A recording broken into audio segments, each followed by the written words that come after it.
This is part B of the fourth video about organizational patterns. In this video, we continue with the discussion of procedures and tutorials. We will also consider when to use illustrations in our writing. We briefly discussed tutorials in part A of this video. Let's go into a little bit more detail. You are probably familiar with tutorials from learning new software or perhaps doing WMIS training. Tutorials are a unique set of instructions because they are intended to teach the reader or the user to learn something, a task, how to use a piece of software, and so on. Tutorials will include a full descriptive introduction followed by a modular structure with summaries, quizzes, or tests, and hands-on practice. Usually, instructions and explanations are separate from each other. Many organizations now use these types of tutorials to ensure that employees have required knowledge. For example, workplaces are legally required to have employees complete WMIS training. The WMIS training is usually done in the form of tutorial-style modules with quizzes at the end. You must pass all the quizzes to get the certificate at the end. You may see print tutorials, but online or electronic tutorials are much more common now. Each have their own advantages. Print tutorials and manuals can be handy if you need to do a quick lookup of something, but electronic tutorials have the advantage of being portable and searchable. The modules may be structured in three ways: sequentially, 1, 2, 3, in a lateral series of topics, or in a hierarchy. Often you do not have to work through each module sequentially. You can focus just on the sections that are most relevant to your needs. As we've briefly discussed before, procedures are different from other types of instructions and processes. Procedures usually involve more than one person. Procedures do not include detailed instructions for each person involved. Rather, the focus is on the big picture. Individual workers will know their own jobs and have their own instructions to guide them. Procedures, however, are aimed at readers who need to know the order of the tasks to be done, or how and when to coordinate other individuals. For example, evacuation procedures for a toxic spill requires the coordination of many different emergency personnel. While firefighters will know their jobs, someone will have to coordinate what they do with what other emergency personnel must do. Note that there are some procedures that are aimed at individuals as opposed to groups of individuals, such as installing software. A technician will have the general knowledge, but may need to know specific steps or variations for different pieces of software. Pause the video and take a few minutes to find the university's procedures for dealing with academic misconduct, dealing with a fire alarm, dealing with an intruder, dealing with H1N1 or some other illnesses on campus. Analyze them to determine how user-friendly they are. You can then discuss them in your tutorial groups. When you assess usability, whether it's a document that you have created or someone else has written, there are some factors to look for. First, check for accessibility. Is it user-friendly and easy to navigate? Note that there may be some legal requirements regarding accessibility in terms of things like closed captioning for the hearing impaired, as you may see on these videos. Next, make sure that layout and design is consistent and clean without a lot of random changes in style or a lot of clutter. Also, check to see that your navigation guides work well and that illustrations are located near the words that refer to them. And remember your audience, as always.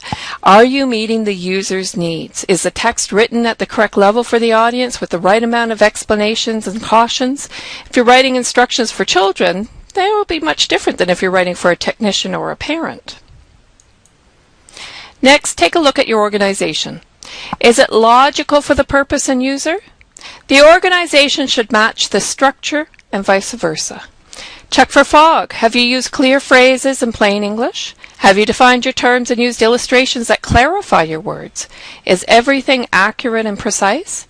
This includes your grammar and spelling. If you are careless in this area, what impression will your overall document have on the reader? Finally, check to make sure that your instructions will not harm or mislead your readers. Are there any potential legal problems? Are any disclaimers needed? Now, the term illustration has more than one meaning. We've been using it to refer to visuals, pictures, diagrams, graphs, and the like. However, illustration can also refer to an illustration created with words. An illustration in this sense is like an example that demonstrates a point. In some ways, illustration can be similar to a narrative. You might tell a short story as an example to illustrate a point in your argument. Writers will use illustrations to generate interest, to clarify, to inform, and to convince or persuade the reader. When you are deciding on what examples or illustrations you will use, consider the following. They should provide significant support for your argument. Don't throw in a story for no particular reason. Make sure that your reason for including it is clear. This means that your example or illustration should help to clarify or elaborate on your argument for the reader. It should help your reader to truly understand what you are arguing. Finally, an illustration should add to your credibility as a writer. It should show that you really know what you are talking about. So when you use examples, make sure that all your examples support the main point to ensure there is unity and cohesion in your paper. Now let's try this little quiz to see what you remember or understand. 1. Hypothetical examples are supposedly true but not necessarily actual events. True or false? This is true because a hypothetical is something that could have happened or could be true, even though you have not experienced it yourself. We often use hypothetical situations as examples to help explain something or make a point or to make the reader think about an issue in a different way. 2.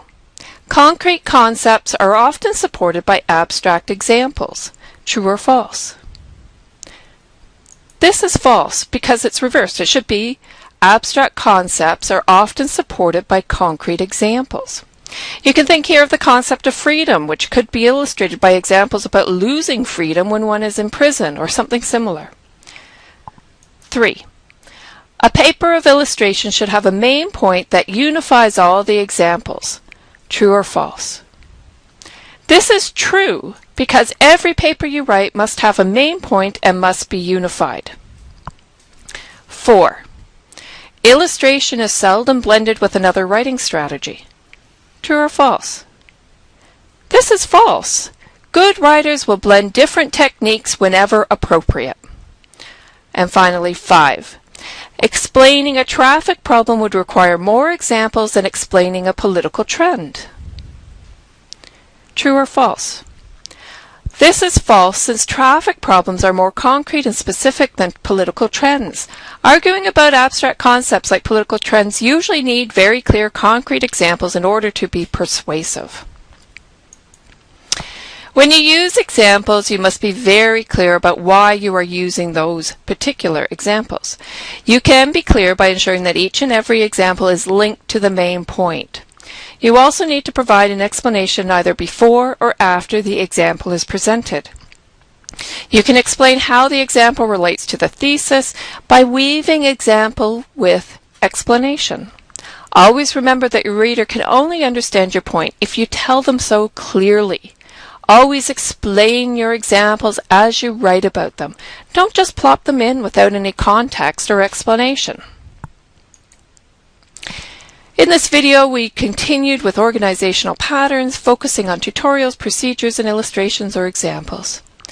Unless you're told specifically what pattern to use, you will need to use your good judgment in deciding what pattern is most suitable for your purpose and audience. Thank you for listening.